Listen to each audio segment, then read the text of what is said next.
You're all very welcome this evening to our joint lecture. It's a NISTRUC-D, Institution of Civil Engineers joint lecture. My name is Joe Ryan. I'm the current chairman for the Institution of Structural Engineers Institution of Structural Engineers Republic of Ireland Regional Group. It used to be called a branch, but we're now called a regional group. Our talk this evening is on building regulations and building control, and also on construction product directives. I'm sure it's going to be a very interesting talk. We have two excellent speakers here this evening. We have John Wickham and Martin Vaughan. Martin Vaughan is just on his way, he's delayed a little bit, he will be joining us shortly. So John is going to kick off with his talk. Just as a way of introduction to John, John is a chartered structural engineer, and like many of us, he's worked in consultancy and here in Ireland and overseas. His current position is he's an advisor in the Architectural and Building Standards section of the Department of the Environment, so he's well briefed as to what the implications are going to be for all of us. I should mention that John was a winner of the AE Win prize in 2007. He didn't put this on his little summary here, but he achieved a very notable prize from the Institution of Structural Engineers for his accreditation in the Chartered Membership exam, so not to be underestimated. So I think we're in very, very good hands here this evening, so without further ado, I'll hand you over to John. Just as Joe was saying, the section that I work in, the Building Standards section, is responsible for for providing efficient and effective technical advice in building standards matters, providing strong and evolving building code in support of quality construction and sustainable development, and to look after compliance with relevant EU regulations as well. The department undertakes a continuing programme of revision and development of building regulations in order to keep pace with the technical changes and take into account the circumstances in relation to better and more safer and accessible buildings, and to implement European legislation. And in doing that, the review and update is carried out by our section in consultation with the Building Regulations Advisory Body, a statutory body which is appointed under the Minister. So when we revise regulations, etc., we consult with the BRAB as they're known, and the process normally involves public consultation as well. So this evening's presentation, I'll just give you an update on building regulations, a bit on the construction products regulations from a builder's, designer's perspective, and my colleague Martin then will talk about enhancing the building control system. The regulatory framework that enables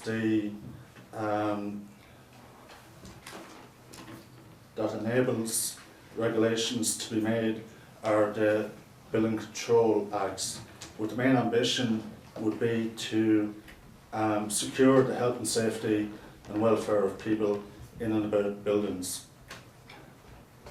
There's 12 parts to the building regulations themselves. The ones that I've highlighted in red there are ones that have recently been updated, and the ones in yellow are ones which are currently under review. So we might just discuss each of those ones in their context at the moment, and we'll see what the main changes are. So part A is one that will be closest to your hearts in terms of structure. Recently changed in 2012 with a general commencement for the 1st July 2013. And the main changes that it involves is explicit reference to Eurocodes. Eurocodes have been implemented in Ireland since March 2010, and national standards and conflicting standards have subsequently been withdrawn. So in support of state-of-the-art design standards, we have moved towards reference to the Eurocodes because they're the national design standards for buildings and civil engineering works. The TGD also harmonises an aspect of small building guidance in terms of making it an approach to determine the height of small buildings in compliance with the small building guidance within the technical guidance document in terms of wind loading, etc. for the island environment. One of the bigger changes then is that affects the regulation point of view, where disproportionate collapse was applicable to multi-storey buildings, 5 stories and above. The procedure to deal with disproportionate collapse will be adopting the Eurocode approach, which is a risk-based approach on 1991 1 Part 7. So it takes into account the occupancy level, the number of stories and floor areas associated with that building. So, and the various steps are outlined in the guidance document. Part B itself is obviously one of the most notable parts, and it is a full review is underway at the moment. There was a consultation in 2012, a number of submissions received that are feeding into the review of Part B. The revised technical guidance document has been drafted, and it will be anticipated that it goes to public consultation in early 2014 with various measures to look at its technical updates, legislative aspects, etc., and an overall review of the content of the document. Possibility of, it's quite a bulky document, of splitting it into buildings other than dwellings and dwellings. Part C, site preparation and resistance to moisture. You may know or have heard about the report of the Pyrite panel that was published in June of 2012.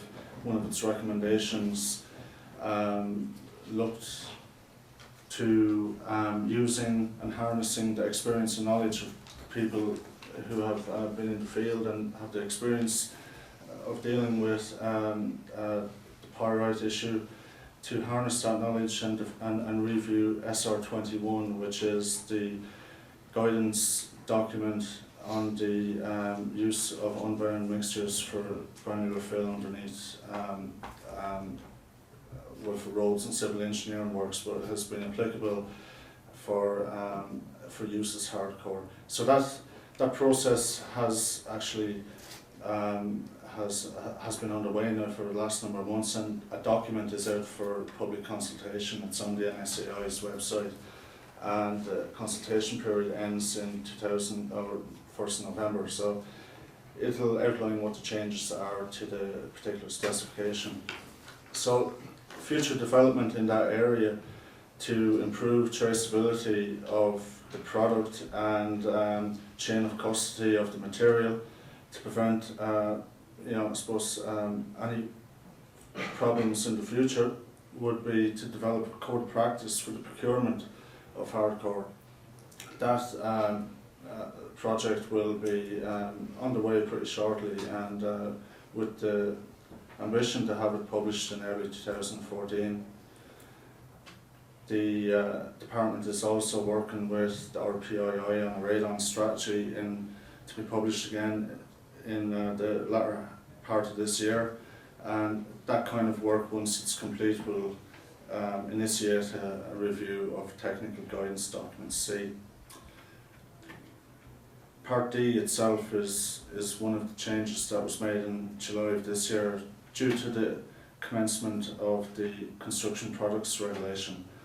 We'll talk about that a little bit later, and how a marketing regulation affects you as a designer when you incorporate a product into your building.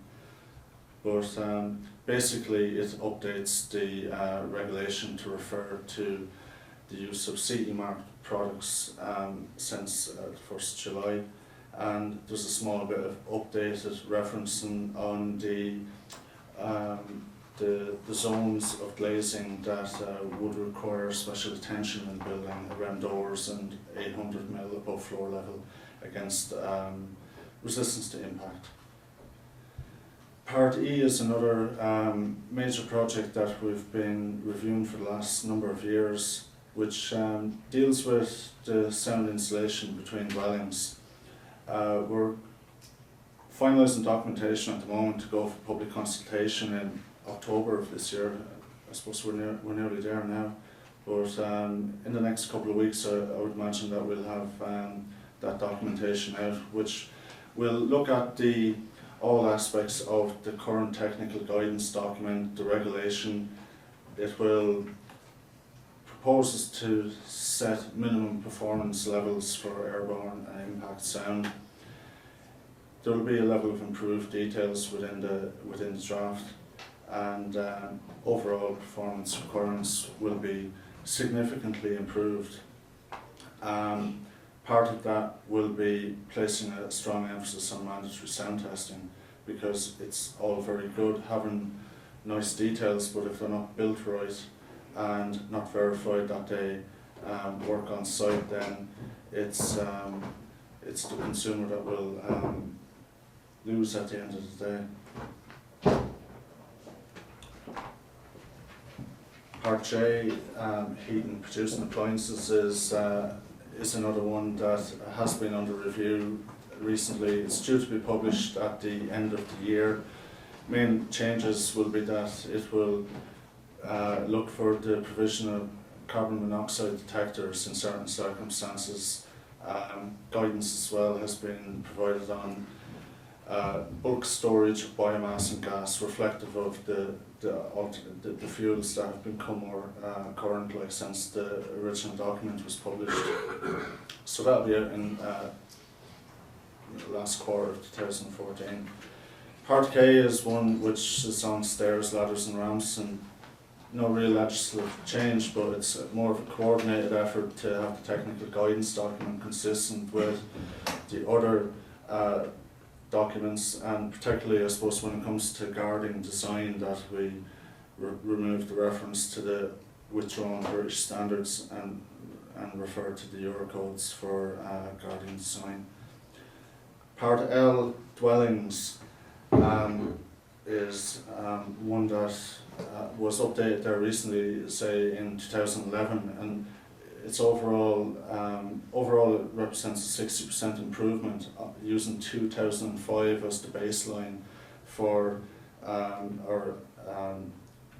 the energy conservation of a dwelling.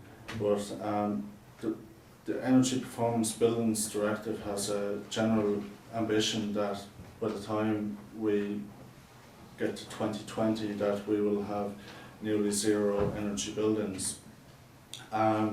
This review that will happen in buildings other than dwellings, which will be your commercial type buildings, will kick off at the latter end of this year, with looking at it from a point of view to cost optimal as part of the recast procedures to achieve the ambition of the 2020 targets. Public consultation in early 2014. The non-domestic energy assessment performance tool to assess the compliance with the regulations will also be reviewed. So, and then there'll be a further review of TGDL in 2018. So the overall programme for buildings other than dwellings would be that yellow box in the middle, whereby we're looking at a minimum of 40% improvement using 2005 as a baseline, and where we're going towards then is 2018, nearly zero energy for the public sector, and by 2020 nearly zero energy for all buildings. That concludes the building regulations part of it. So if you wish now, it's I'll keep going. Yeah, we keep going. We keep the questions to the end of the actual talk itself. Okay. So the construction products regulation, give you an overview of it, just the background, the scope, the concept of it, what it means. It's a marketing regulation. It has obligations for manufacturers, importers, distributors and retailers. It doesn't have obligations for for you as a building designer, but you'll have consequential things to consider as a result of it. And that's the real emphasis of I suppose what I'm trying to get across here. So I'll tell you a little bit about the market surveillance of the products as well. So since July of this year, CE marking of construction products covered by harmonised standards is mandatory when a product is placed on the market. The obligations, as I say, are on the manufacturers, the importers and distributors. They have increased responsibilities. They have a chain of custody obligation from the manufacturer to the importer to when it gets to the end user. So I suppose from the point of view of an end user, that's yourselves. If you're a designer, specifier or builder, you must be aware of the new system when you're using the construction product in your construction works.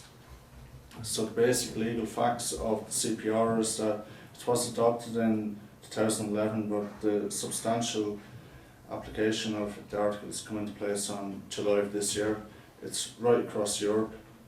It repeals the Construction Products Directive on the same date, and it's entirely applicable in Irish law. It's not open to any interpretation, albeit there is some enabling legislation to appoint, say, who the market surveillance authorities are and the penalties and fines, etc., applicable to each country.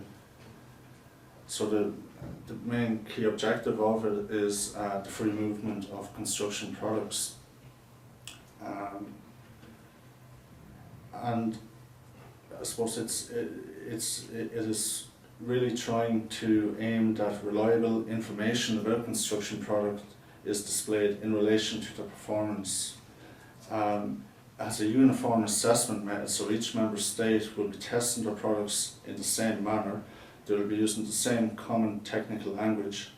So it means that products will have a meaning no matter what happens when they cross borders. So the scope of the CPR is really about any product which is placed on the market, incorporated in a permanent manner in construction works, and its performance will have a direct effect on the performance of the construction works in respect to the basic requirements. What are the basic requirements? The basic requirements are listed in the CPR, and they generally reflect the building regulations in each country across the EU, and they may have a Eurospeak terminology there, but our parts A to M would be included in those lists. And a seventh one was added into CPR on the sustainable use of natural resources. Concept again is the free movement of goods, and it lays down the harmonised conditions for marketing the products, ensuring that reliable information is available in relation to the performance, and that uniform assessment methods are employed. So it's about trade, it's not about use, it's about performance, not quality. And it's setting one technical language across Europe. So the common technical language must be used when the manufacturer then declares the performance of their products. It must be used by national authorities when they specify requirements for products, and users should specify that same language when they're choosing a product most suitable for their intended use in the construction works. So what the manufacturer must do, he must ensure that whatever products that are covered by the harmonised standards when he puts on the market, that from July of this year, CE marking is mandatory. Manufacturers of products not covered or partially covered by harmonised standards have a route to voluntarily pursue CE marking, but it is the harmonised standards that will mainly focus on. So how it works in general is that the instruments of the CPD, which are the harmonised technical specifications, an agreed level of it's a mouthful there. We'll call it AVCP. It's the level of third-party assessment involved in looking at the product to assess its factory production control, etc., that it's been made in conformity with the standard, what the standard says. It sets out a framework for notified bodies. Finally, then the CE marking label is the fourth instrument. So the harmonised technical specifications, when they were introduced, for example,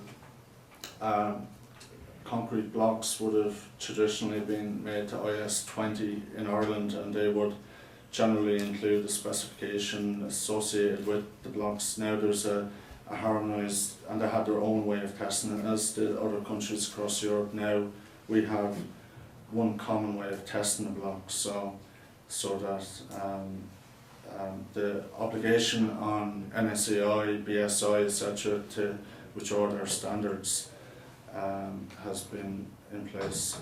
The voluntary route then for products not covered by harmonised standards is a route called European assessment documents. It's a voluntary route. It's not one that's mandatory. The top one is for traditional ones, and the bottom one, EADs, are innovative products which don't have a history of use. The list of product areas that are covered are pretty much, well, it's everything in that list, but it captures probably 95% of the products that you can think of that you incorporate into a building, from windows to sealants to fixings and sanitary appliances to those elements that products that put together your structure. The assessment and verification of constitutive performance is one that's split into a number of levels from 1+ to 4, and it sets out the varying degrees of third-party involvement, and that's one that's established by the Commission relevant to the particular product. The framework for notified bodies includes different types of notified bodies applicable for each particular stage, starting with you start with maybe a testing lab at a lower level, then you'd have factory production control, and for the 1 and 1+, you're looking at product certification bodies.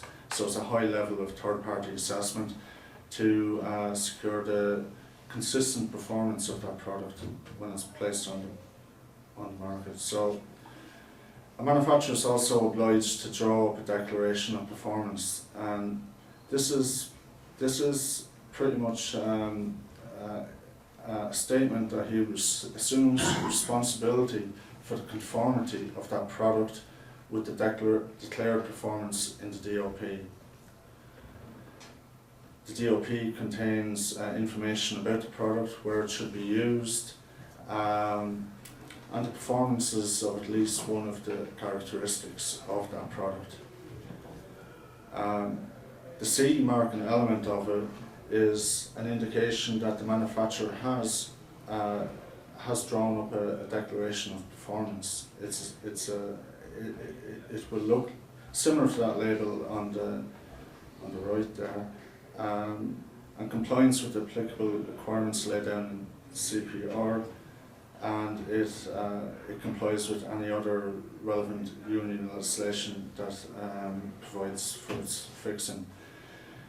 CE marking is mandatory if you have drawn up a DOP, and CE marking is the only marking that can be associated with the characteristics, essential characteristics of the product as defined in the harmonised standard. So there's no other marking can make reference to those essential characteristics. It means essentially that there is no room for national marks that talk about the same characteristics that are defined in the harmonised standards. It should only be the CE mark. There's a cascading effect of obligations then from what the manufacturer must do to what, when he's hands over to the importer and then on to the distributor, which in your speak also means retailer, hardware store, anyone that sells a product or gives it away free of charge. That's covered by the harmonised standards. The obligation on member states as well is to set up national CPR product contact points. You get it at those links, and they provide information on the general rules and regulations of marketing those products within each member state. The rules for incorporating and assembling the installation of products in building works.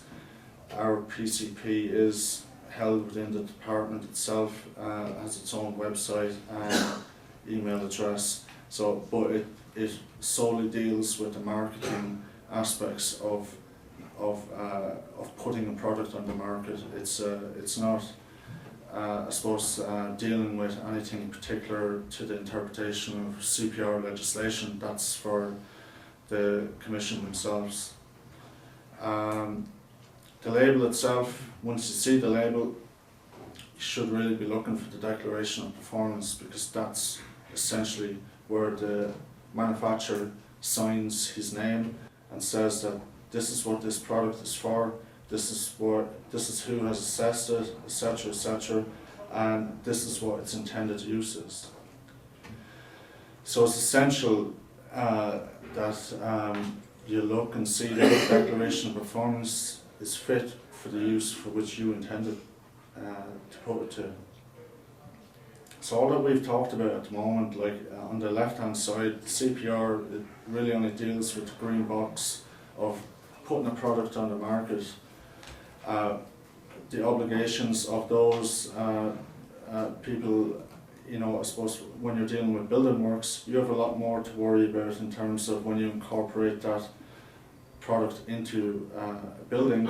You have to make sure it's fit for purpose, that you comply with the building regulations. Equally, if that was a roads job, the NRA would be saying that you need to comply with our DMRB.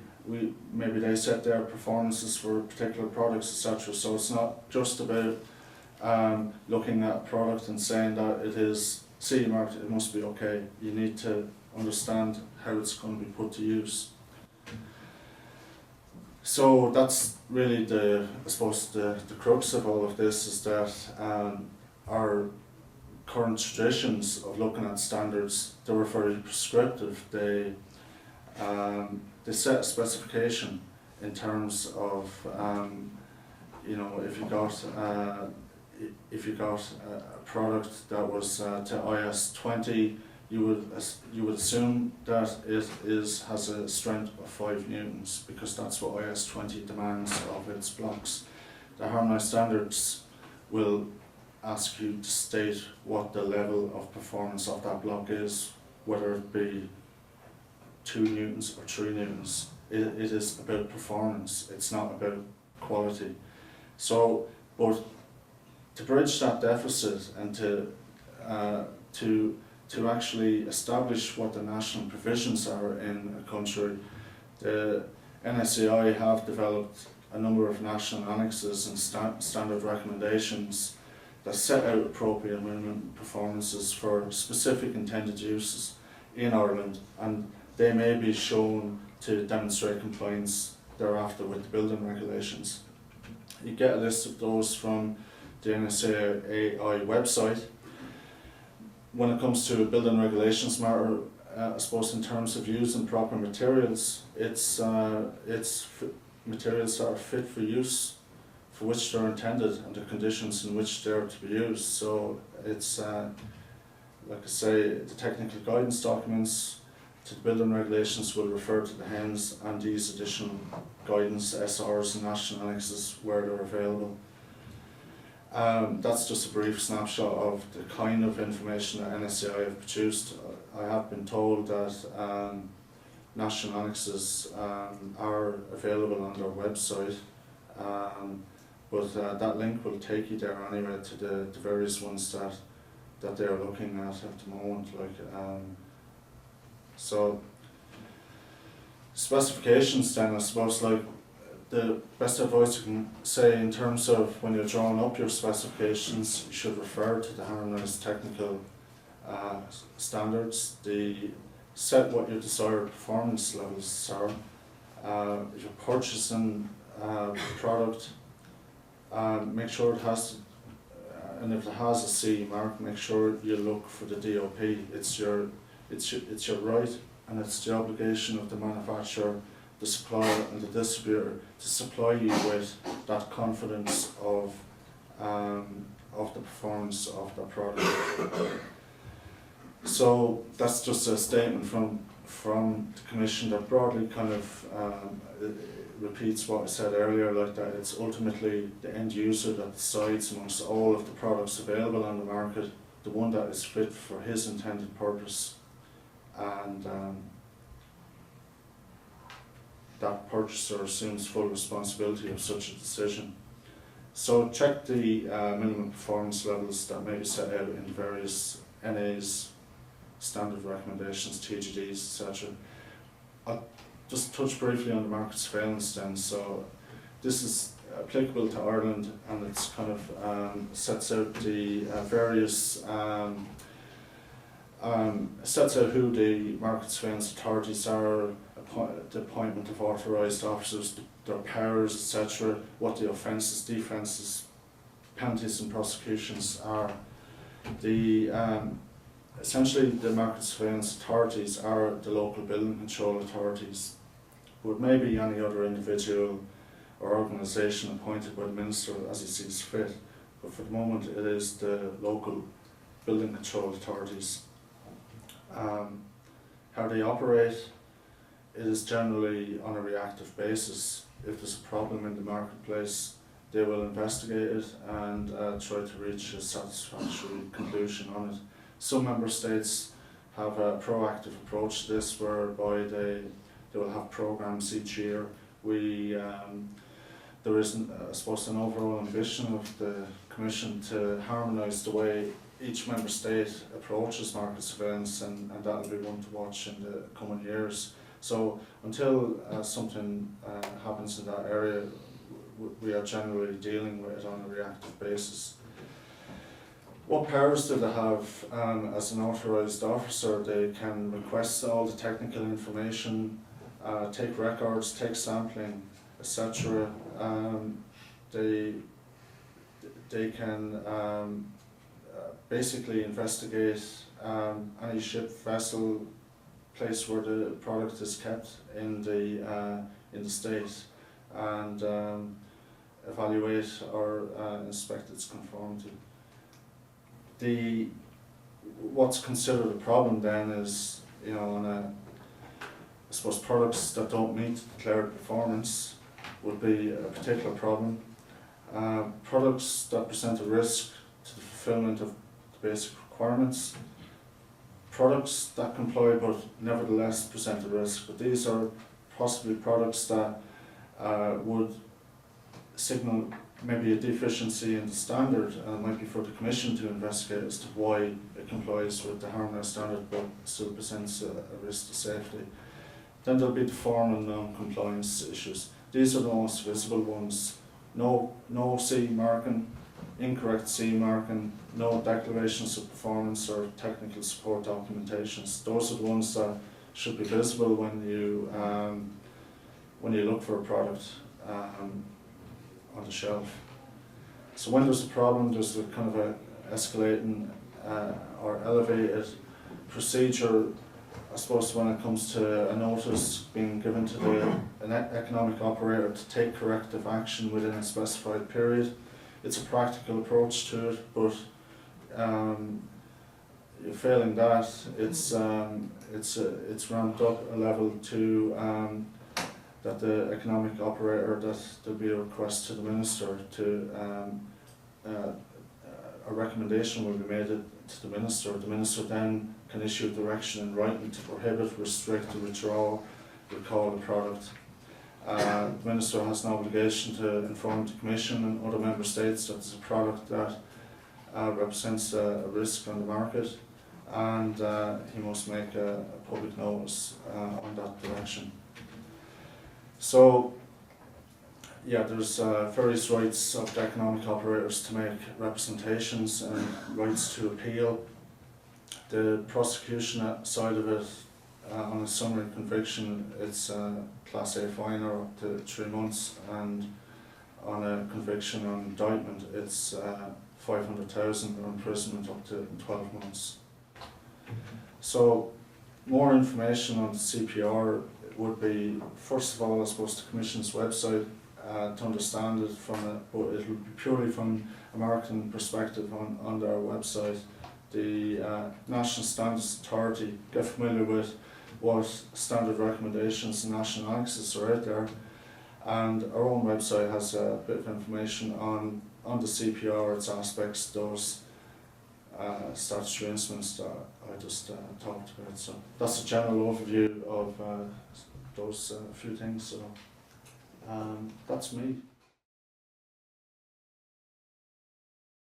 What I'm going to talk about is the Building Control Amendment Regulations 2013, and as I see it, they represent the biggest step change in building control since the Building Control Act was first introduced in 1990, and I think they're long overdue. They've been preceded by a very extensive period of public consultation. When we work through a structure called the Building Regulations Advisory Body, and you're probably going back 3 years of detailed consideration and debate on the issues before we put proposals out in the public domain in May of last year, and we've received 504 submissions from professional bodies, individuals, citizens on the proposals. Building control is very topical at the moment because of the failures that we've seen, so there was an unprecedented level of interest in it. 504 submissions would be very unusual in the specialised area of work that we're concerned with here. We've continued to engage since the consultation, and even since the instrument has been signed into law, with the professional bodies and the CIF. So we are doing everything possible, I think, to make sure that the proposals, when they come into effect on the 1st of March next year, work effectively in practice and work for everybody, for professionals, for builders, for owners, for consumers, and for ourselves. So I think there is an important point to be made, though, that SI 80 of 2013 is law as we sit and stand here tonight, and it has been signed into law since March of this year. So if you have projects, it comes into effect from the 1st of March next year. So if you're planning or designing projects now that will commence after that date, you need to be in tune with the new instrument and working towards the requirements that imposes to make sure that you can deal with the new building control procedures when it comes to commencement and later stages. Again, the statutory context is the Building Control Act of 1990 and 2007. And we're making building control regulations under that act. So while there's new procedural requirements, there's no new responsibilities or obligations on people. We're really changing the manner procedurally in which people are seen to demonstrate that they've complied with their legal obligations. I suppose when we were assessing the need for change, these would have been the conclusions we came to, and the things that we were trying to fix. So, like, clearly when you see issues like Priory Hall, which is in the news, or Pyrite, or a very significant amount of buildings with fire concerns and building regulations concerns, unfinished estates, all of that legacy is a clear indication that the current system of controls aren't consistently delivering the required standards. We have buildings that are substandard and poorly constructed. Now, we have a lot of buildings that are very impressive when you see things like Croke Park, DVD Stadium.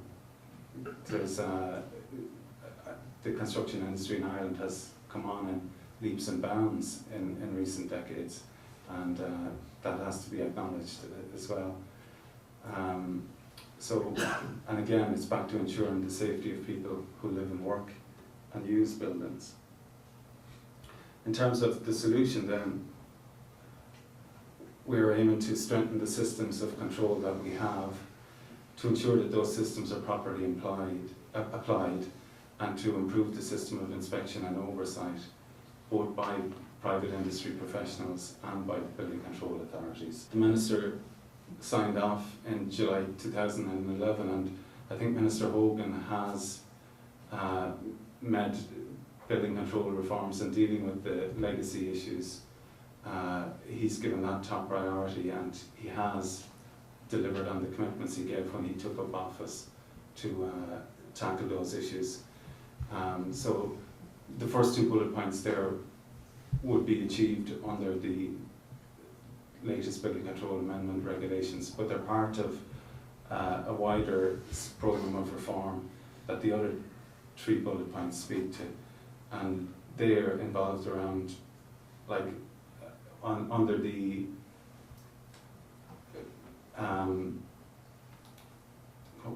the economic difficulties that the country faces at the moment. We're in a situation where all public sector bodies are downsizing and rationalising. So local authorities and building control authorities are faced with doing more with less, because the demands don't go away. The demands for public services don't recede, but the resources that are available to do those definitely have receded. So over the next few years, you'll see a more regionalised shared services approach to how building control authorities undertake their business, and that would mean, by regional approaches, we mean that 3 or 4 neighbouring local authorities would cluster together, and you maybe have one senior building control officer from one of those 4 authorities who'd be directing and focusing activity, and that activity would be based on the risks that occur in the areas covered. Shared services models really relates to, it's the internal functioning of a local authority, and it's using all of the professional and other resources you have to best effect when a particular need arises.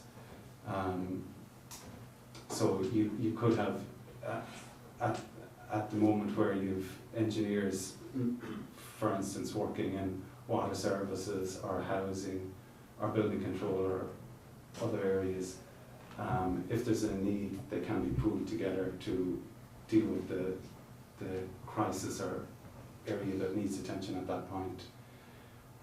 They're also, like, that kind of shared services model implies of itself that they will have standardised approaches and common protocols, because you can't pull in professionals to work like that unless there's common templates and approaches. So things are developing in that way, and I think from a building control point of view, that work is important, because one of the criticisms that industry would make of the system is the lack of consistency, and neighbouring authorities would apply the same building control legislation differently, and you get different decisions on the same matters. So all of that is a bugbear in the system that has to be tackled, and the work that is going on at the moment will address that. Building control authorities need to be supported and resourced doing their business. So there's a lot of GPS technology and handheld computers, all of that kind of investment is needed so that they are effective when they visit a site for inspection purposes. those are just examples of what's happening. In terms of the regulatory reforms, a few of the key principles, like under the Building Control Act, responsibility for designing in compliance with building regulations rests with owners, builders and designers. So that doesn't change. The responsibilities still, the legal obligations still apply as they do under the 1990 Act. We're introducing a certification regime in relation to design and construction. We're requiring inspection plans for each building project, and really those two things, certification and inspection plans, are really about guaranteeing that there is professional involvement and competence on site. And in our estimation, that has been what has been lacking. It has been possible to build buildings in Ireland without any professional being involved. That won't be possible under the new regime. And there's also a chain of responsibility, I suppose, following from the commencement notice. The owners, people with the controlling interest in the project, will sign the commencement notice. Previously, anybody could involved in the project could launch the commencement notice. Now it must be signed off by the owner, and that owner must take responsibility for the people, the builder and the professionals that are assigned to the project, and the chains of responsibility follow on from there. I think there's 4 key pillars, if you like, to do the regulations, and I'll speak about each of those individually now for the rest of the presentation. Mandatory certification, lodgement of plans, inspections and validation and registration. In terms of mandatory certification, we're activating the provisions in the Act that require certificates of compliance by designers at commencement stage. Obviously whoever designs the building will sign off that the design is in compliance with the building regulations. We recognise that not all the design is or will be carried out at commencement stage, and that the design work really carries on as the project progresses, and the new arrangements allow for that. But I think it is important to require certification at commencement for the design insofar as it is produced, and hopefully that will improve the discipline where people are thinking before they, more and more thinking and designing before they go on site.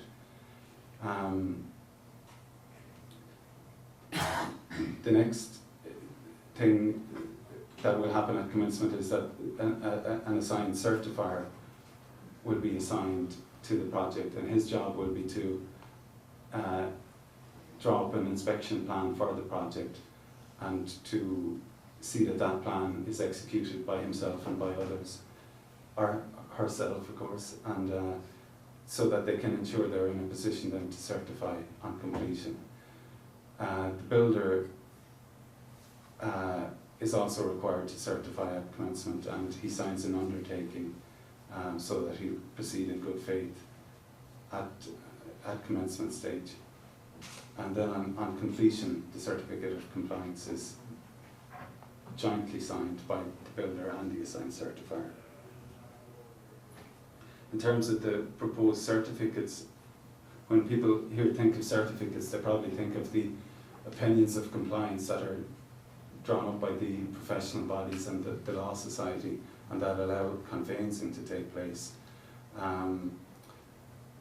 The statutory certs are somewhat different from those in that they're unqualified. They say what they mean, if you like. They're not an opinion of compliance. You are required to certify that the requirements of the second schedule of the building regulations have been met. So I think the opinions of compliance have been, they may have been necessary at a point in time, but they have been very damaging in the system in terms of there was a disconnect, I think, between what consumers thought they were getting and what professionals and the industry was signing off on.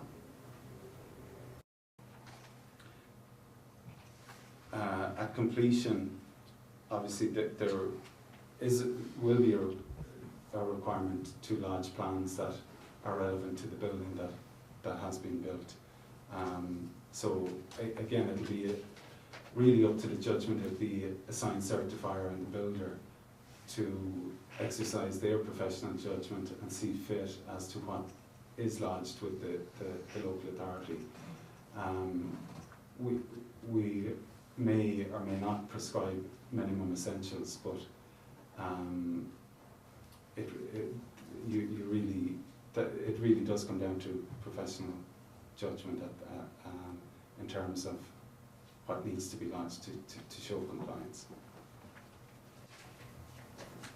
In terms of the inspection regime, we've published a draft code of practice, which we see as being a code that should inform primarily the assigned certifier in terms of what his role is and the approach he should take to the job.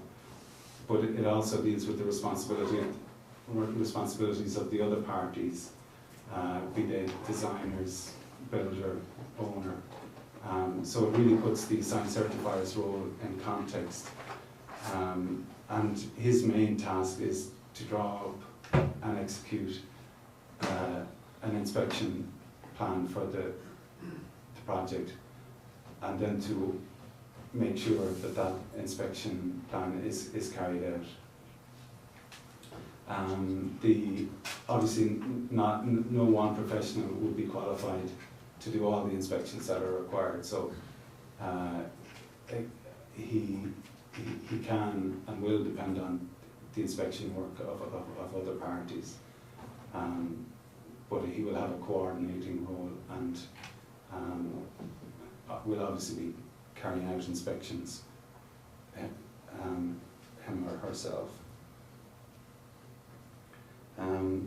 The building control authorities will have regard to the code of practice, again in terms of their approach to their inspections, but we will also be drawing up a similar document that will kind of document procedurally how building control authorities should go about their role, and we'll be working with the professional bodies in the development of that document. In terms of validation and registration, once a building is completed, there's a requirement for the certificate of compliance on completion to be submitted to the local authority, along with drawings and that represent the project in its final stage.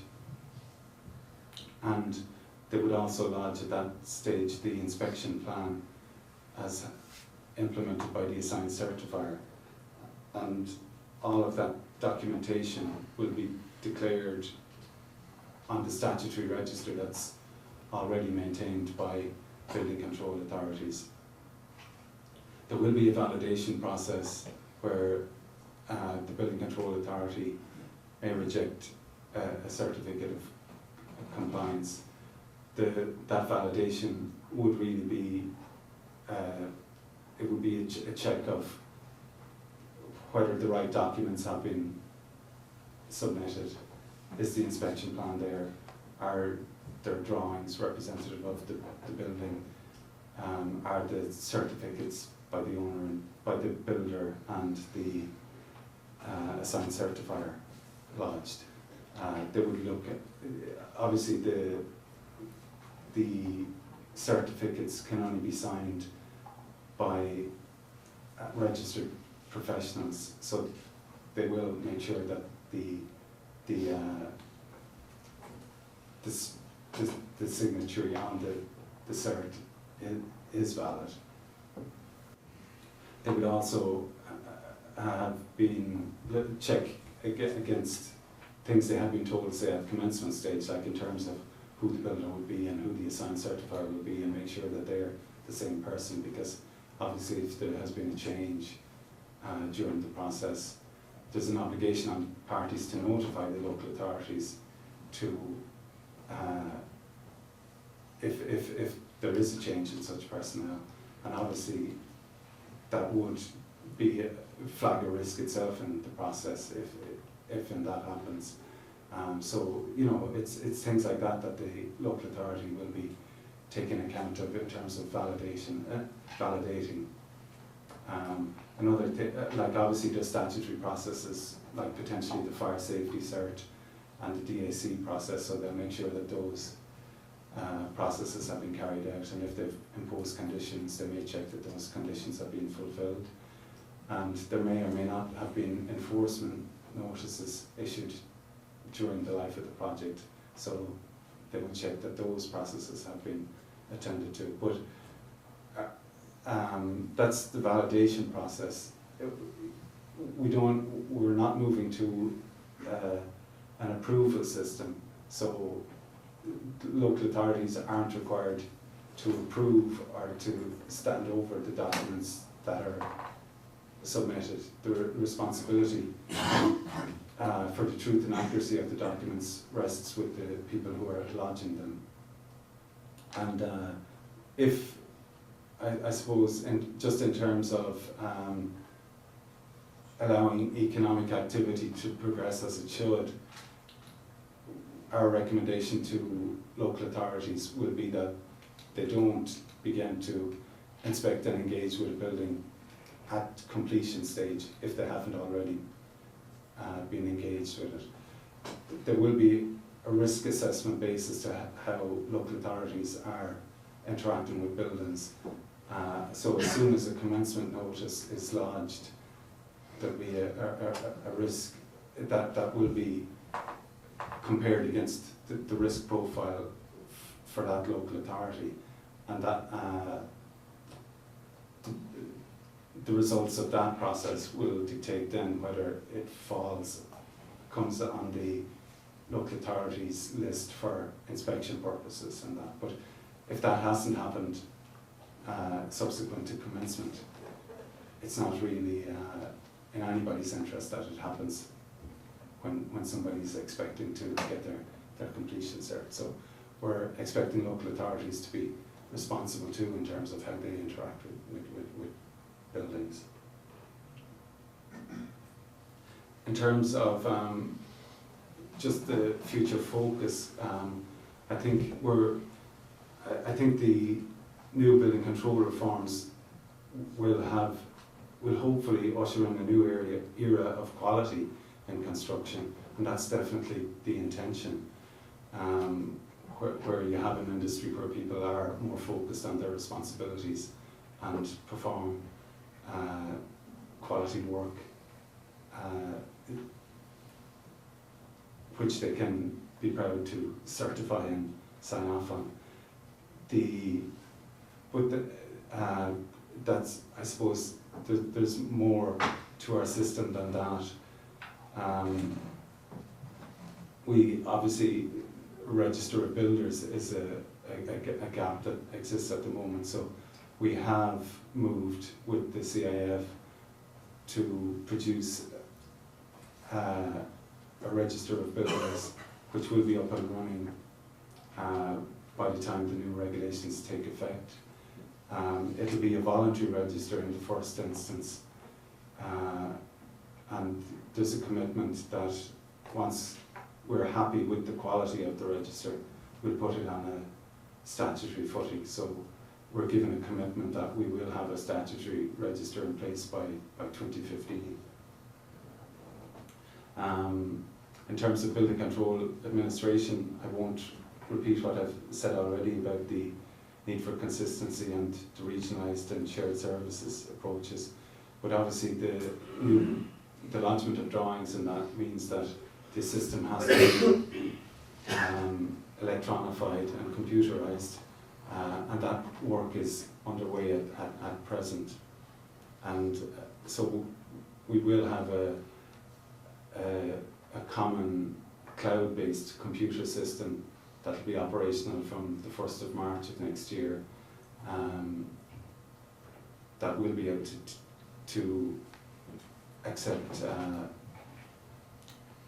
drawings, etc., electronically. We obviously, for the recourse for the consumer, depends on insurance and that, so we are working with industry at the moment to see if we can come up with a latent defects insurance cover that would give a guarantee for consumers that if failures like we have seen in recent years occur, that they do have recourse. We've recently published just this week published the review of the registration of architects, which there's been a lot of controversy about, and particularly the extent to which practically trained persons who have been living and working as architects can become registered. So that report has been published, and hopefully we'll see some developments there as it's implemented.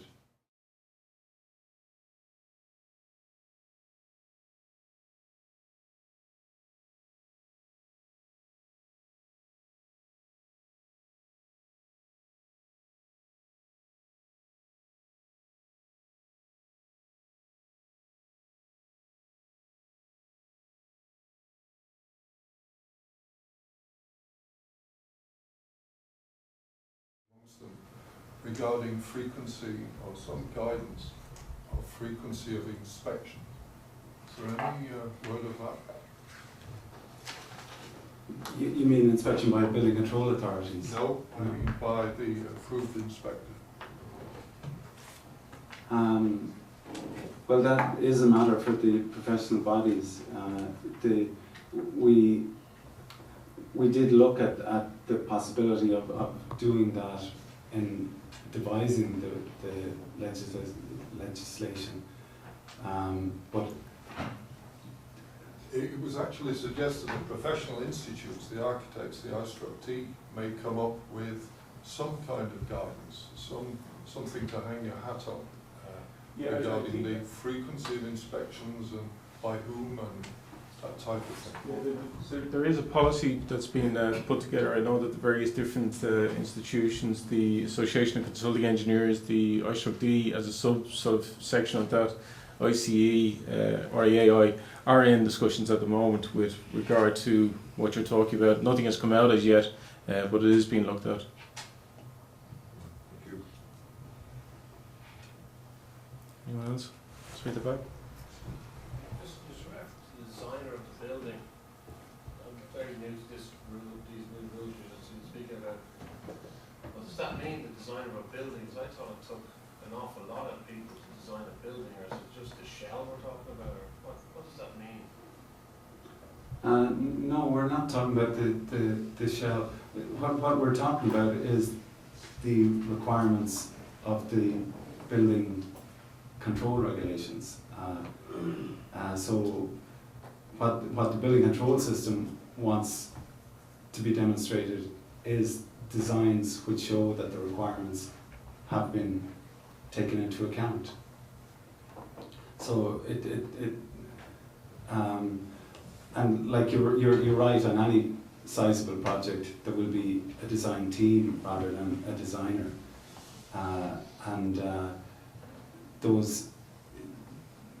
but the design cert will be signed by the lead designer, if you want to use that term, and he will be responsible for coordinating the design work and signing and certifying the design work that he has undertaken and that has been undertaken by others.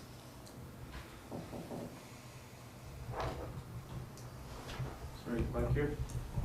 Sorry, is the Is the assigned certifier an individual or can that be a company? Well, it must be a registered professional.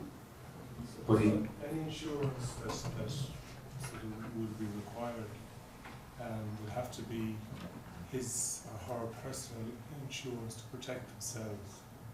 Is that true? Well, I wouldn't say that that's. If it's there are firms that do this kind of work and that employ professionals to do it, and how they indemnify their employees is a matter for between themselves and the employees. So I wouldn't say for certain that you have to have personal insurance in that situation. It really would depend on the extent to which your employer is prepared to indemnify. So is the penalty for contravening the new regulations, that'll be a civil? Will that be a civil case or will that be a criminal case? The Act allows for prosecution on both footings. Like if you're taken to task by a building control authority, it'll be a criminal case. Okay, so a person can't hide behind a company then, they're the one that's in the dock, and it's a criminal case. Well, yeah, like the professional indemnity insurance issue comes up anyway, because to be a registered professional, as far as I know, the three professions require professional indemnity insurance. So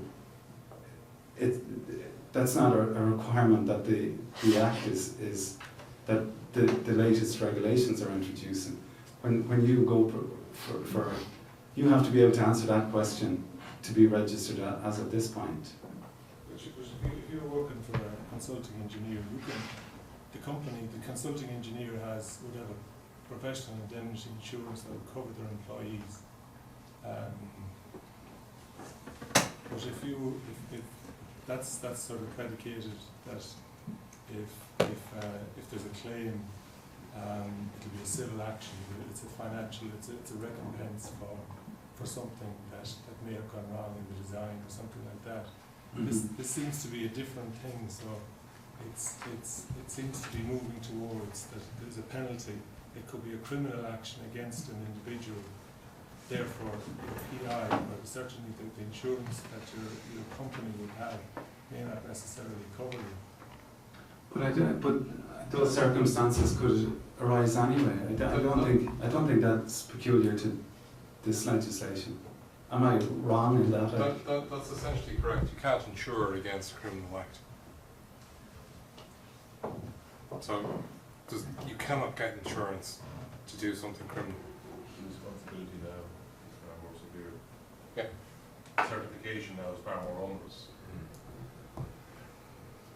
You're certifying that the works are in compliance with building regulations. So no matter what latent defects I suggest you get insured, the person is certified that the works are in accordance with the building code will stop it or no matter what latent defects you have. Yeah, that's true. But like for like the cert that you sign will most likely be used in the real world. You know, like once a building is on the register, anybody who's buying that building will probably now look to see the certs that are associated with it. So that it comes into play in the civilly in that way.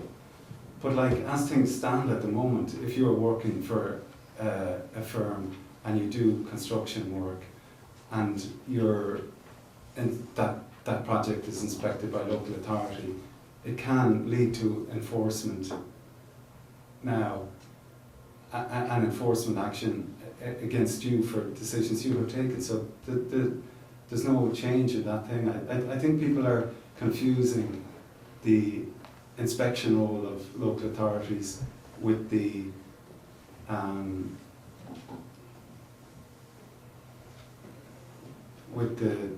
system of certification, and those are two different roles. But there's a fundamental difference between a certificate and to certify something than to offer an opinion that something has been built.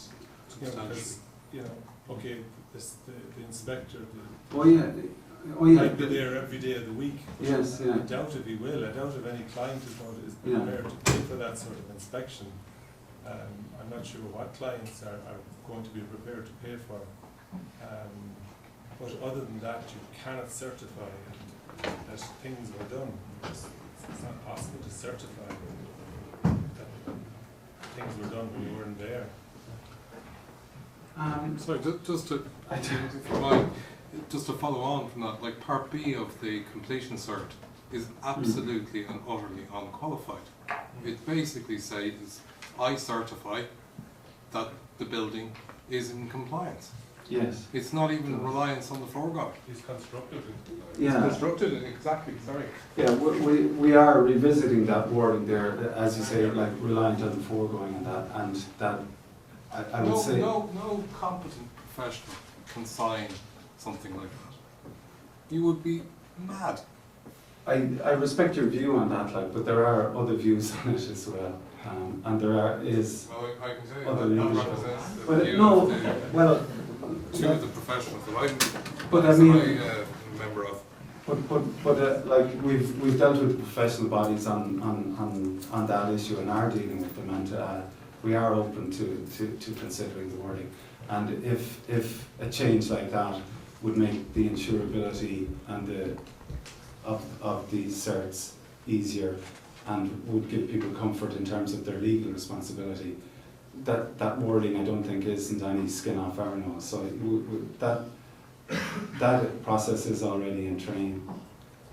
If I can give you some comfort on that's all I can do at this stage. But You've already, in the last piece of paper that came out, there were changes.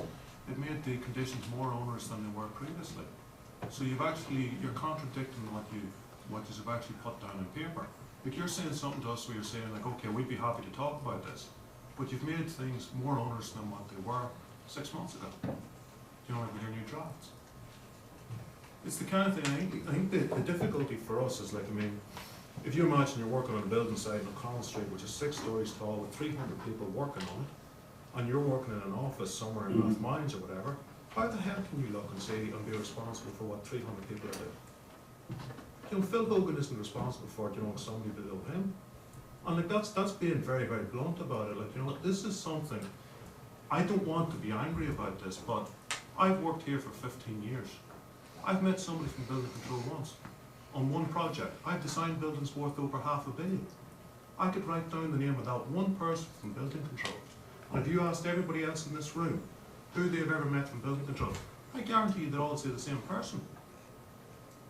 And that is the difficulty, is that, from our point of view, like I can see that the mistakes made in, say, Priory Hall and places like that.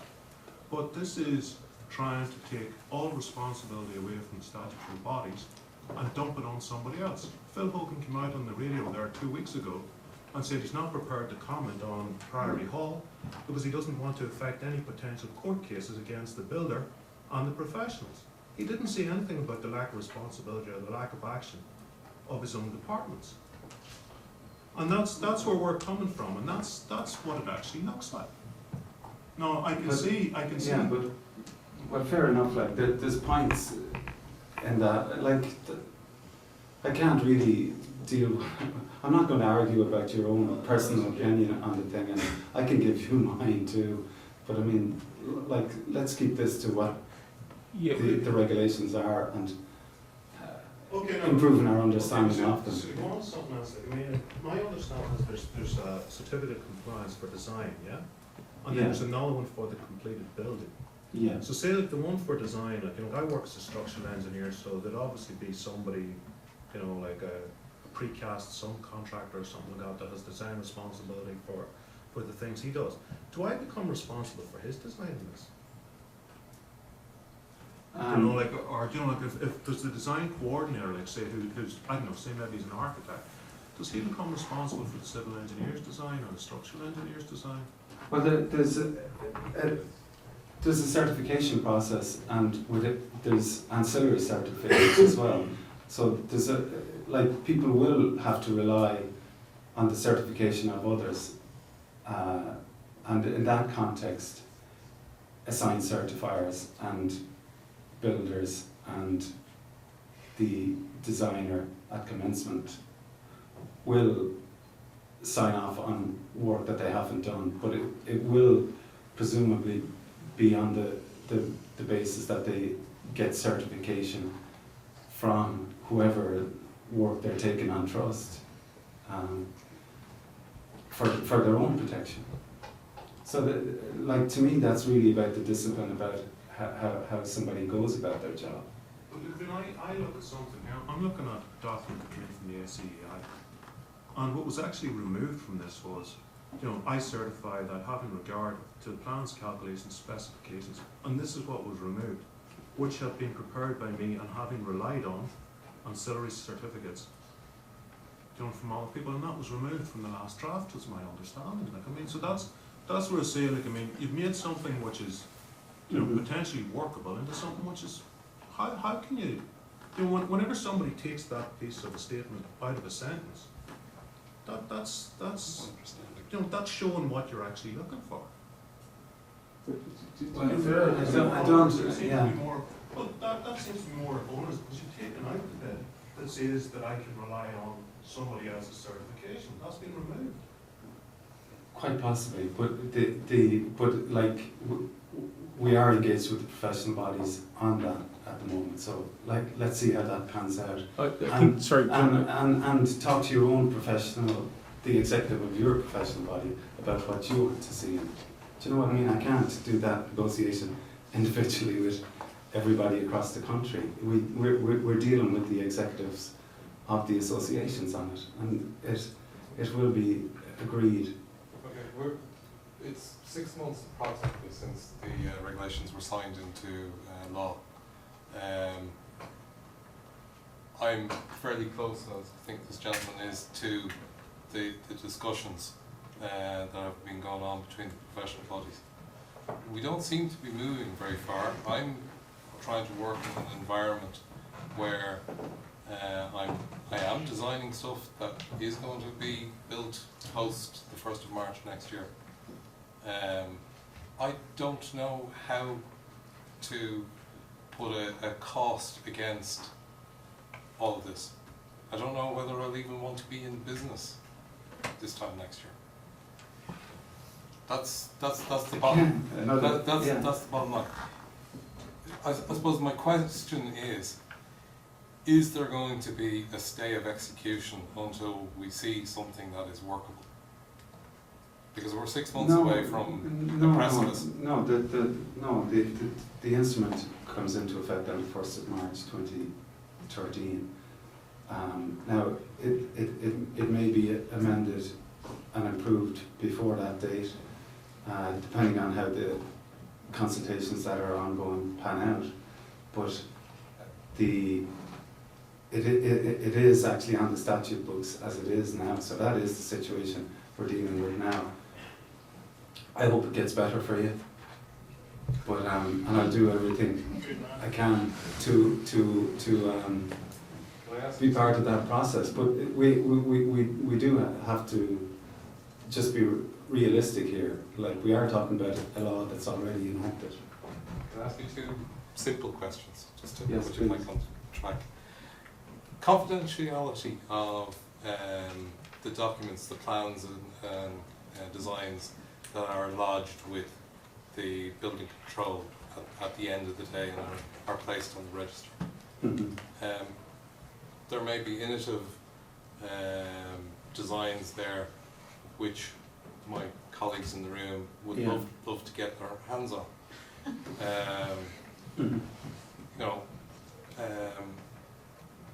What about copyright, etc.? And the other question I have, how does partial completion of a structure happen under the new regulations? And on the copyright issue, like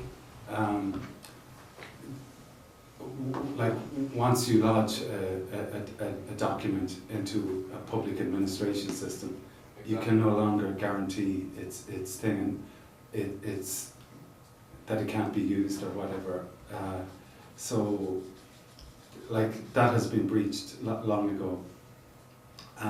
In terms of how people deal with that when they have to lodge, like, I think it should be possible for you to protect what's innovative and commercially significant to you, and there are ways that can be done.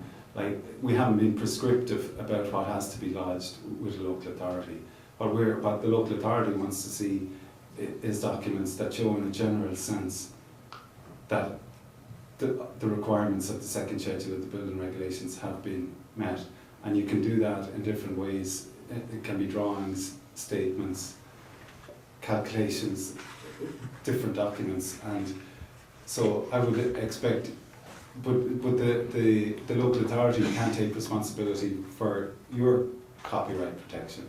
So, but I would expect you to kind of say, okay, I don't want this getting into the public domain. I want to be careful about it. Can I tell what it's telling in a different way that keeps it confidential? Or it's possible maybe to meet with the local authority too and show plans but not launch them. Like, at the end of the day, what matters is that the local authority is satisfied. So there's ways and means, and I expect that will be dealt with sensibly. Okay, so anyone else for questions? You had another question? Partial completion. You mean phase developments? Not necessarily phase development. Let's take a multi-storey hospital development. Mm-hmm. It's quite likely that you may want to occupy lower parts of the building or upper parts Mm-hmm. before other parts are complete. Yeah, and the legislation allows for that. The certificate of completion can relate to a whole building, a part of a building, blocks in a development. There's different ways it can be done. So the intention is to allow the situation you've described to continue. Once the part of the building that's unused can be used independently and safely, it can be subject to its own completion cert, and other parts of works can be continuing on other parts of the building. So the intention is to facilitate the situation you've described. I can't see how this is going to stop another thing like Prairie Hall developing, but in terms of maybe trying to come up with a solution for something like Prairie Hall, will this information be freely available? If I, for example, I'm representing some apartment owners or whatever, can I go along and say, can I have a look at the plans, original plans, the regional fire safety certificate, the regional calculations? Yeah, well, anything that's in the local authority's possession will be FOIable. Okay, and will that be... Will be accessible, and already is, as things stand. Well, I think it's hard to get a lot of that information. I know, but the legal position, as we understand it at the moment, is that it is available under FOI. Okay. So we've mentioned that in the instrument, so that people are aware of their rights in that regard. Okay. I mean, ultimately, you're actually not checking the quality of what's submitted. No, the Building Control Act itself says that the documents lodged in support of a certificate of compliance, that the truth and accuracy rests not with the local authority but with the individuals who lodge them. I'm dealing with a situation that's probably got more problems than Prairie Hall. The calculations for 26 apartments plus some commercial buildings, there's about 50 pages in German, handwritten, which is very hard to read. It's totally inadequate. Mm-hmm. Yet, that's gone into the system. Building control never created. There's other issues. Yeah. I can't say how that's going to change. Okay, it's building control. Look at a specific job. Mhm. then possibly, but you know, unless they start doing that or assessing the quality of the submitted information, you know, the priority halls will continue to happen. Yeah, quite possibly, yeah. There is no answer to that. I think that, like, even in countries that have full approval systems, which we don't, there are building failures, like so. What's important though is that you're aware of the typical risks that occur and that you move to deal with those risks and respond to those. And we don't have that responsive response from local authorities at the moment, and we need to work on. Those countries wouldn't have the scale of defects that we have. I mean, ignoring the paraping and so on, there's probably a lot of buildings out there, well, I know quite a few, that nothing's happening about, and it's, I think, just a matter of time before the problems surface. Sure, yeah. I'm dealing with that on a daily basis myself. Well, you know, there's certain ones that are, you know, the state is sort of doing one thing, yet another part of the state is doing something else.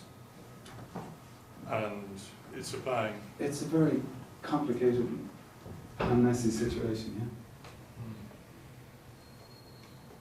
yeah. Sure. Will the risk assessments that the building control authorities carry out, will they be consistent across the country in terms of how they, I know the manager for Fingal talked previously, you know, about it's like a net, and how fine or how wide you open the net will determine how effective it is.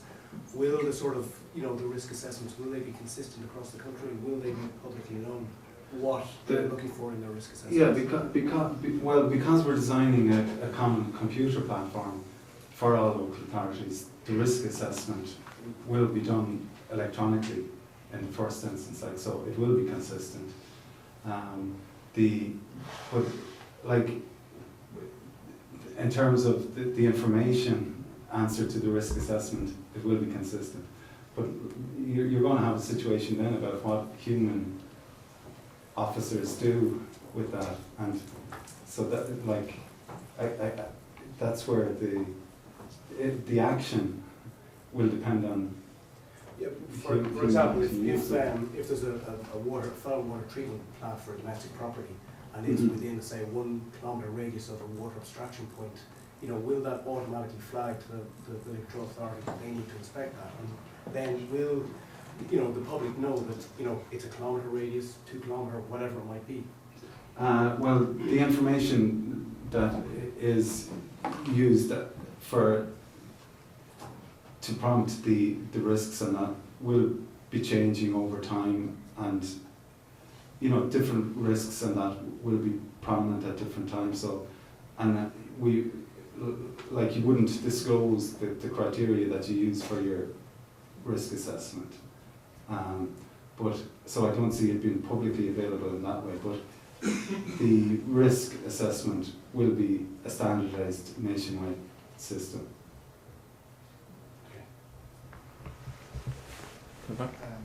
One area that I'd see the whole system might fall down in the first couple of years will be in one-off housing, where you have practitioners who've been in the industry for quite some time, construction practitioners, and consumers who are not going to be aware of these changes.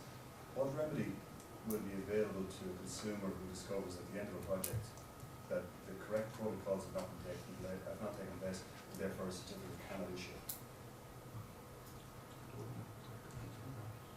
Well, the responsibility will be on the owner commissioning the project to assign. They'll have to assign a professional to inspect and certify. If the consumer, I mean, this hasn't been broadcast nationwide, it's been discussed nationwide. So the consumers, in a lot of cases, especially for one-off housing, are not going to be aware of it fully to know the ramifications of not employing. Well, they will, like, they'll be informed as planning permissions come. I would expect local authorities to be telling them that when they build this house, the building control rights have changed and they will now require. So I'd expect the planning system to help out in terms of flagging it with new planning applications for one-off houses as they come up. Because I don't think local authorities want to be faced in a situation where somebody's coming in with a commencement notice for a house that they intend building themselves and are turned away at the hatch, you know. I don't. So, but there are planning permissions that are on the decks at the moment, you know, maybe for a few years and that. So it can conceivably happen in that way. These regulations will also apply to, say, extensions that may not require planning permission, so they wouldn't be aware of that. And I'm also aware of clients who don't even know the conditions about their planning permission because they just leave that to the builder. So I'm just seeing a situation where you're going to get somebody in that circumstance, and the legislation doesn't appear to have a remedy. And I thought that was a problem with Irish law, if there's no remedy for an error. I don't understand how you see the, like, what remedy would you suggest? Well, with the, say for example, somebody who hasn't got a fire cert, that we know has a fire regularisation certificate. There's a process there for remedying the fact of not getting a fire cert in advance of starting. Will there be some sort of similar system for somebody who has gone through the process, has a finished building, but has not followed the correct procedure?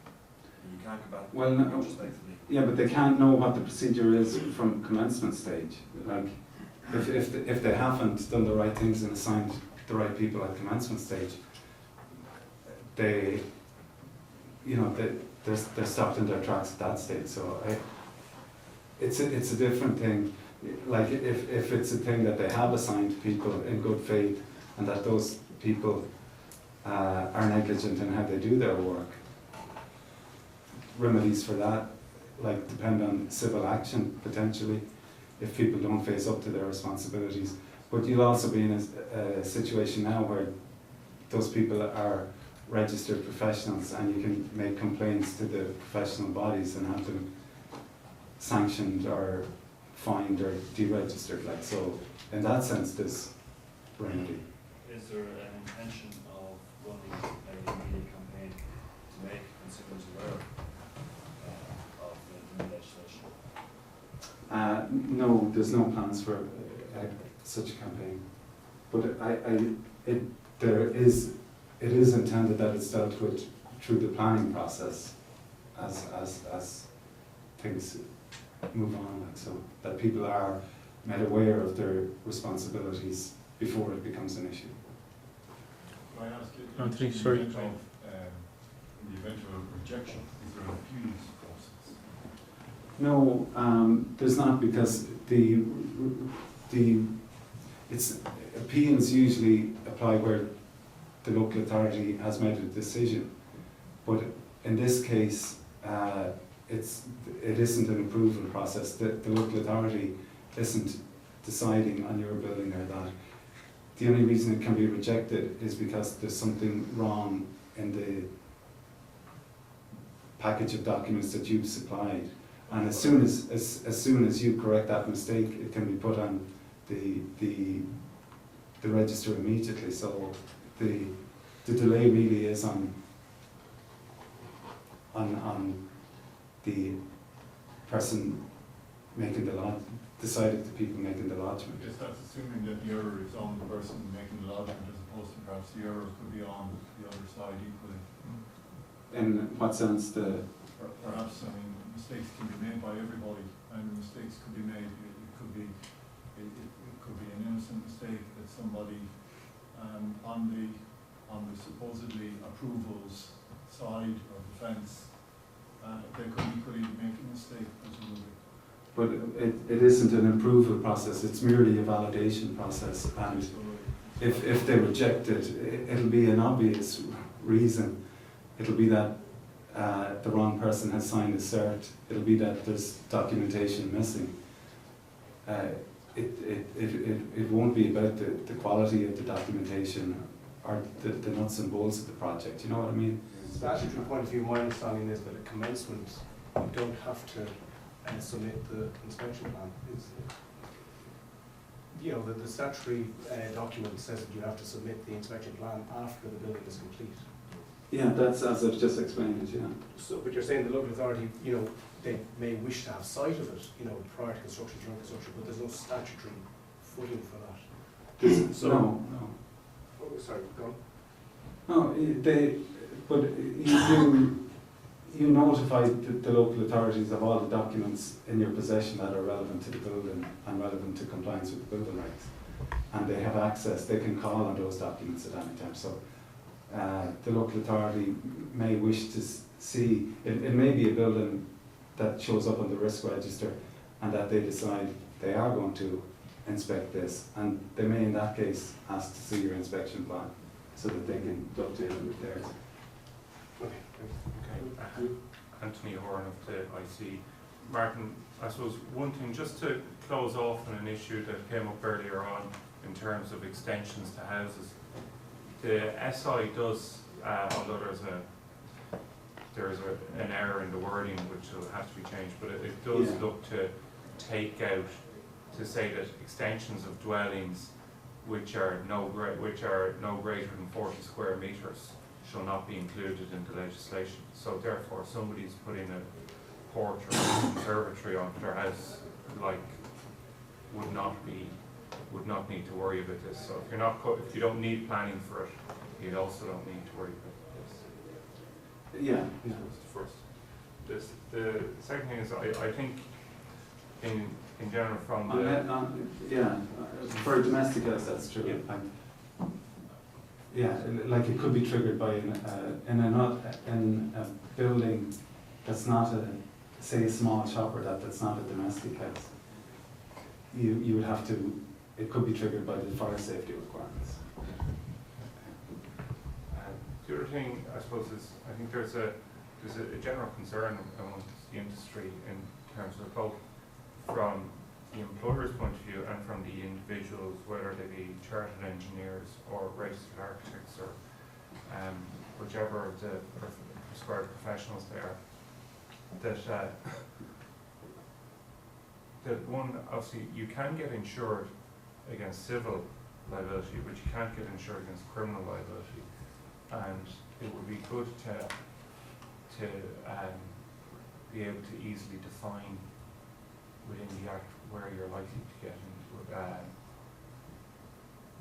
how you're likely to get charged. And I think there's an I know there's an acceptance in the industry at large that if somebody is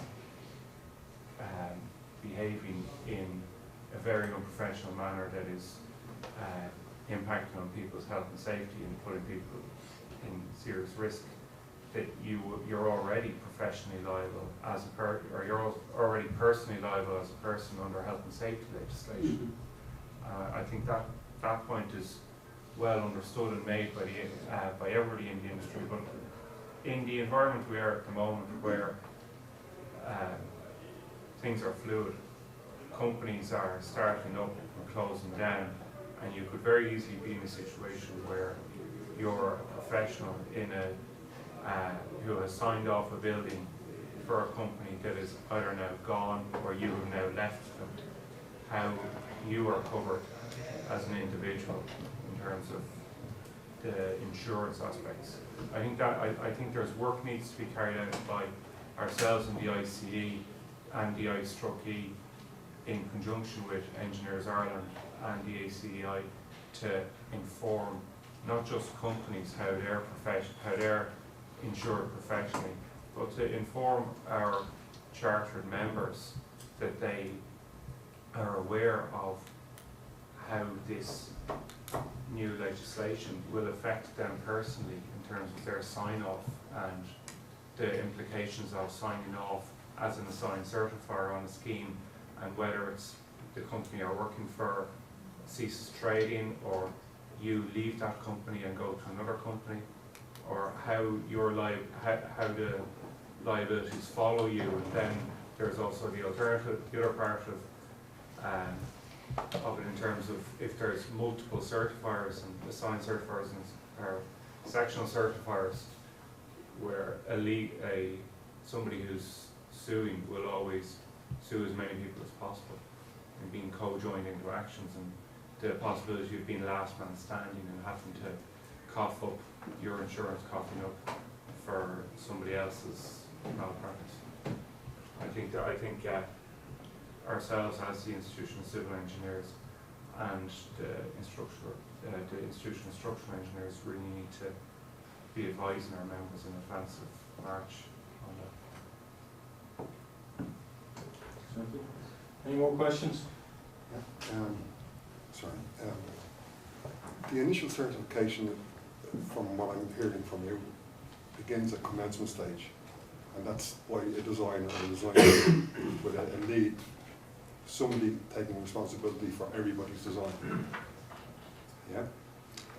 Post that, then when it goes to site, there's more of a site-based role for the design certifier. He doesn't necessarily have to be the original lead certifier, right? Yeah. So he doesn't have to be a designer. Does the assigned certifier at that stage, at completion, certify the works were carried out in accordance with building regulations or with the original design that was provided at commencement stage? So is he certifying what was provided by the designer of the building, or certifying in accordance with building regs, which are two totally different things? Well, both the builder and the assigned certifier sign at the end of the process, and like they're signing that the design and the works are in compliance with the building regulations. So the assigned certifier, it's wrong to see the assigned certifier as just checking what's built and ignoring that. If there's design work that is happening once he's assigned as well, he has to be paying attention to that as well. Now, whoever carries out the design work, in some cases the builder will carry out design work. In some cases it'll be a lift or something that's going on, and they'll get somebody different than the original designer to do it. But I would expect them to get ancillary certs from whoever is doing design work, if they're not doing it themselves, for their own protection, so that when they sign the cert, they can point to what they've relied on, you know. So they're not designers. So they're left with the defence. How do you mean not designers? No. Well, they're relying on somebody else's design. At the end, say a precast slab or something in a building fails. Yeah. Well, even though they certified it at completion stage, they certified it on the basis that they're reliant on precast concrete manufacturers' design. Not reliant. What? They're not reliant. No, but that's what I'm getting from what you're saying. Mm-hmm. That Yeah. you know, they're either designers or they're not designers, and it's not clear to me if the legislation. No, but the design falls on multiple persons in any project. So if the assigned certifier can walk away scot-free then, if in this scenario where a precast slab failed, and he certified that it was in accordance or that it complied with building regs, he can rely on another designer. He can defend himself Yeah. if he has followed due process, and if somebody else has designed or supplied a product, and he has an ancillary cert from them to say that they take responsibility for it. I think my own unit, I think we all work together. There's no issues with it. It comes down to Form B, basically as an assigned certifier. You're certifying, and the present wording, I'm glad to hear you're saying you're open to change. Because you're certifying that the works are designed in compliance, not substantial, there's no, the builder can say before going to the drawings, or whatever, in Part A. But you're saying that the building is designed and constructed in accordance with the building regulations. That to me, will give you a guarantee to somebody, to a purchaser of that house or that building, that you're saying is built in accordance with the regulations and it's designed. That's a guarantee. In my humble opinion, whether you can ensure that guarantee, or or sign off that guarantee. That's something that I'm glad to see that you're open to, because I think people would have created difficulty at the moment. Yeah. Wording that, there's no, you're basically saying, If things aren't insurable, nobody's going to work, so things have to be insurable. right, That's the bottom line. right, and the wording has to change. Yeah. Now, if the wording, assume for a minute that the wording didn't change, I wouldn't, I would not, if I was in your shoes, I wouldn't be rolling over and saying I've accepted all responsibility, because the Act does allow and recognise that people rely on certs of others, and you do lodge ancillary certs, you can lodge ancillary certs. Nobody in building control will be looking for particular certs from you, but you can keep them on your own files, or you can lodge them with the local authority depending on your own judgment on it. And depending on your record keeping in that will determine how you can defend yourself should the need arise. We have time for 2 more questions. Just going, it's saying, keep in mind that we don't change the wording. How could one person then put down on a piece of paper, no matter whether or not he has, like you're going back to what you intended to do to make it clear who's responsible for what, so that someone who buys a new house knows this person said it is compliant, right? But if you're saying you're going to lodge a cert and you're an architect and you're going to say, I certify, that's the architect's name, certifies that this building is in compliance with building regulations. There's nowhere written there because I'm reliant on the other person's cert that I have here. So when the person buys the house and finds that it's not elected because of a mechanical problem, a plumbing device, whatever, they're going to go straight to that person's name who's on that cert and say, I'm suing you. So where does that come in? Why should that person at the start have to say, well, I've got this piece of paper in the back, and the owner's still going to say, here's the cert, it's in with building control, it's followed all the procedures, this person is set.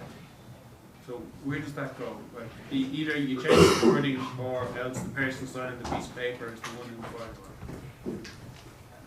file. Back to what we said, we're engaging with the executive bodies to discuss that very problem at the moment, and let's see how it plays out. There's no other point in saying anything else at this stage. One question up here at the back. Sorry, can I just come back to the extension over 40 metres square issue? Sorry, I can't hear you. Sorry, can I just ask if there's development which is over the 40 metres square, what extent of the building comes under new building regulations? Is it just the new development, or is it the whole building? No, it's just the project you're working on. Like you'll do it. You'll be submitting a commencement notice for the works you're undertaking. It depends on, but like parts of the depending on what you're doing, parts of the building regulations can apply. Like if it's a non-commercial building and you're doing an extension which affects the entrance, you've then brought Part M into play in a way that if you were doing an extension to a part of the building that didn't affect the entrance, there'd be no Part M requirement. So you do have to understand how the different parts of the regulations affect the building. But it's only the works that you're intended doing, or that they kind of force a requirement to be done. Yeah. In terms of government bodies and government agencies, is there an expectation that this might be implemented on a neutral basis or a cost neutral basis?